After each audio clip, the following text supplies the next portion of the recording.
ઉદાહરણ 3. જો કોઈ કારણસર પૃથ્વીનું સંકોચન થઈ એટલે કે તેનું દળ અચળ રહે તે રીતે પૃથ્વીની ત્રિજ્યા હાલની ત્રિજ્યાના 60% થઈ જાય તો પૃથ્વીની સપાટી પરના ગુરુત્વ પ્રવેગના મૂલ્યમાં કેટલા ટકાનો ફેરફાર થાય? ઉકેલ. ગુરુત્વ પ્રવેગનું મૂળ મૂલ્ય GE is equal to GME upon RE square. પૃથ્વીની નવી ત્રિજ્યા R dash is equal to 60 upon 100 RE is equal to 0.6 RE.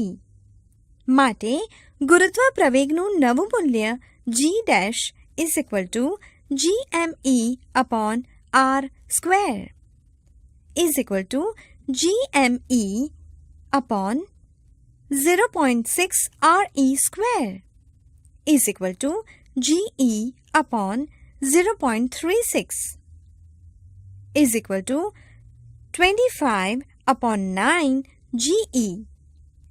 માટે ગુરુત્વ પ્રવેગમાં થતો વધારો is equal to G dash minus GE is equal to 25 upon 9 GE minus GE is equal to 16 upon 9 GE.